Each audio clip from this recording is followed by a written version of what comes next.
വേദിയിലും സദസ്സിലും ഘോഷരായിരിക്കുന്ന, സദസ്സിൽ ആരും ഇല്ലെങ്കിലും വേദിയിൽ എല്ലാവരും ഉണ്ട്. കാണുമ്പോൾ തന്നെ വളരെ സന്തോഷമാണ്. വൈകിയ ഈ സായ സന്ധ്യയിൽ ഞാൻ എന്താണ് നിങ്ങളോട് പറയേണ്ടത്? ഞങ്ങൾക്ക് വിഷയങ്ങളൊക്കെ തന്നിട്ടുണ്ട്. അതിൽ ഉൾപ്പെട്ട കാര്യവും ഉൾപ്പെടാത്ത കാര്യവും ധാരാളം ഇവിടെ പറഞ്ഞു കഴിഞ്ഞു. എന്നാലും എൻ്റെ മനസ്സിൽ കുറച്ച് ആശയങ്ങളുണ്ട്. നമ്മുടെ കുട്ടികളും നവമാധ്യമങ്ങളും, പണ്ടൊക്കെ നമ്മുടെ കുട്ടികളോടൊക്കെ TV കാണരുത്, നിങ്ങൾ ആരും TV കാണരുത് കുഞ്ഞുങ്ങളുടെ പറയും. എപ്പോഴും TV കാണാൻ ടീച്ചറെ, ബുക്ക് എടുത്തൊന്നും പഠിക്കുന്നില്ല, കുഞ്ഞിന് എപ്പോഴും TV കാണണം. പക്ഷേ ഇടയ്ക്ക് 2 വർഷം മുൻപ് നിങ്ങളൊന്ന് ചിന്തിച്ചു നോക്കൂ. എടാ മോനെ, TV എടുത്തിരിക്കോ? എടാ TV കാണോ നീ? എന്താ സമയമായില്ലേ? ആർക്കെങ്കിലും ഓർത്തെടുക്കാമോ ആ കാലഘട്ടം? KITE pictures. നമ്മുടെ കുട്ടികളുടെ മൊബൈൽ ഫോൺ വാങ്ങിക്കൊടുത്തു, സ്കൂളുകാർ മൊബൈൽ ഫോൺ വാങ്ങിക്കൊടുത്തു, നമ്മുടെ കുട്ടികളോട് മൊബൈൽ ഫോൺ കാണാൻ പറഞ്ഞു, അല്ലേ? എല്ലാം നമ്മളാണ് ചെയ്തത്. എന്നിട്ട് ഇപ്പോൾ പരാതി പറയുകയാണ്, നമ്മുടെ കുട്ടി മൊബൈലിലാണ്, അവന് മൊബൈലിൽ എല്ലാ കാര്യവും അറിയാം. അപ്പോൾ നമ്മൾ പറയുന്നതിൽ എന്തെങ്കിലുമൊക്കെ ഒരു വസ്തുത നമ്മൾ ഓർക്കണ്ടേ? ആരാണ് പ്രശ്നക്കാരെന്ന്? ഇവിടെ നമ്മുടെ കുട്ടികളെ TV കാണണ്ടെന്നും കമ്പ്യൂട്ടർ യൂസ് ചെയ്യേണ്ടെന്നും മൊബൈൽ യൂസ് ചെയ്യേണ്ടെന്നൊന്നും ഞാൻ പറയില്ല. കാരണം നാടോടുമ്പോൾ നടുകെ അല്ലെങ്കിൽ കുറേയൊക്കെ ഓടണമെന്ന് പറയാണ്ട് ഒരു പഴഞ്ചൊല്ലുണ്ട്. നമ്മൾ കാണുമ്പോൾ നമ്മൾ ശ്രദ്ധിക്കേണ്ട ഒരു കാര്യമുണ്ട്, ഒരു അവബോധം, അല്ലേ?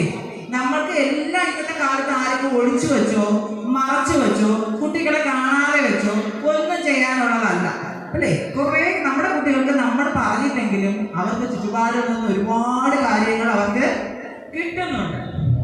ആ കിട്ടുന്ന കാര്യങ്ങൾ നല്ലത് ചീത്ത എന്ന് തിരിച്ചറിവ്, ആ തിരിച്ചറിവാണ് ആ കുട്ടികൾക്ക് ഉണ്ടാകേണ്ടത്. മൊബൈൽ ഫോൺ യൂസ് ചെയ്യുമ്പോൾ അതിന് നല്ലത് ഏത്, ചീത്ത കാര്യങ്ങളൊക്കെ അതിനകത്ത് ഉണ്ടാകും. അത് നമുക്ക് മാറ്റിക്കളയാനും പറ്റും. എനിക്ക് ഗൂഗിളിൻ്റെ അടുത്തും ഫേസ്ബുക്കിൻ്റെ അടുത്തും ഒക്കെ പറയണം, നിങ്ങൾ ഈ കാര്യങ്ങളൊന്നും അപ്ലോഡ് ചെയ്യരുത്, അത് നമുക്ക് പറ്റില്ല. അപ്പം നമ്മൾ ചെയ്യേണ്ട കാര്യം എന്താ? ചീത്ത കാര്യങ്ങൾ കാണുമ്പോൾ, അല്ലെങ്കിൽ അത് കാണാനൊരു പ്രായമുണ്ട്, ആ പ്രായം കഴിയുന്നതിന് മുമ്പേ കുട്ടിക്ക് കാണാനൊരു അവസരം കിട്ടുകയാണെങ്കിൽ കുട്ടികൾക്ക് തുറന്ന് പറയാനൊരു അവസരം കൊടുക്കുക.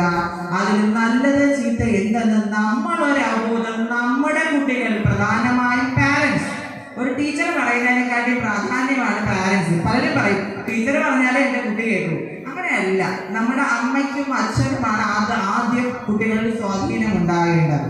ആ സ്വാധീനമുള്ള കുട്ടികൾ ഒരിക്കലും പാഴായി പോവില്ല. അതിനുശേഷമായിരിക്കണം അമ്മയ്ക്കും അപ്പൂപ്പനും ടീച്ചറിനും നാട്ടുകാർക്കും ഒക്കെ സ്വാധീനം ഉണ്ടാവേണ്ടത്. നാട്ടുകാർ പറഞ്ഞല്ല നമ്മുടെ കുട്ടിയുടെ കുറ്റവും കുറവും നമ്മൾ അറിയേണ്ടത്. നമ്മളാണ് തിരിച്ചറിയേണ്ടത് നമ്മുടെ കുട്ടിക്ക് എന്ത് മെറിറ്റ് ഉണ്ട്, എന്ത് ഡീമെറിറ്റ് ഉണ്ടെന്ന് നമ്മൾ ആദ്യം തിരിച്ചറിയുക. മറ്റുള്ളവർ പറയുമ്പോൾ നമുക്ക് ആ ഫീലിംഗ് ഉണ്ടാകില്ല. ഉണ്ടാകാതിരിക്കണമെങ്കിൽ നമ്മൾ ഓരോരുത്തരും നമ്മുടെ കുട്ടിയെ തിരിച്ചറിയണം. അതിന് നമ്മൾ അവരോടൊപ്പം കുറച്ച് സമയം ചിലവഴിക്കുക, TV കാണുന്നതിന് അവസരം കൊടുക്കുക. ആ പ്രോഗ്രാം ഏതാണെന്ന് നമ്മൾ സെലക്ട് ചെയ്താൽ മതി. ഇന്ന പ്രോഗ്രാം എൻ്റെ കുട്ടി കണ്ടോട്ടെ, ഇത്ര സമയം മുതൽ ഇത്ര സമയം കണ്ടോട്ടെ. മൊബൈൽ യൂസ് ചെയ്യുമ്പോഴത്തേക്ക് ഇന്ന കാര്യം ഒരു ദിവസം 1/2 മണിക്കൂർ അല്ലെങ്കിൽ 15 മിനിറ്റ്. അഡിക്റ്റായ കുട്ടികളെ നമുക്ക് മാറ്റാൻ പറ്റില്ല, അവർക്ക് പിടിച്ചു വാങ്ങിക്കാൻ പറ്റില്ല, സൂയിസൈഡ് വരെ ചെയ്യും. അപ്പം നമ്മൾ എന്ത് ചെയ്യുക? സമയദൈർഘ്യം കുറച്ചു വരിക, ആ അഡിക്ഷൻ കുറച്ച് കൊണ്ടുവരിക. അങ്ങനെയൊക്കെയാണ് ചെയ്യാറ്. ഒരുപാട് കാര്യങ്ങൾ എനിക്ക് നിങ്ങളോട് പറയാനുണ്ട്. പക്ഷെ നമ്മുടെ സമയവും സന്ദർഭവും കുറച്ച് വൈകിപ്പോയി. അപ്പൊ അതുകൊണ്ട് എനിക്ക് ഇങ്ങനെ ഒരു സ്റ്റേജിൽ വന്ന് എൻ്റെ കുട്ടിയുടെ രക്ഷിതാവ് എന്ന നിലയിൽ നിങ്ങളോട് സംസാരിക്കാൻ ഒരു ആഗ്രഹം ഉണ്ടായി. ആ ആഗ്രഹത്തിന് പുറത്താണ് ഞാൻ ഈ സ്റ്റേജിൽ കയറിയ. പരിമിതികൾ ഒരുപാടുണ്ട്. നന്ദി, നമസ്കാരം.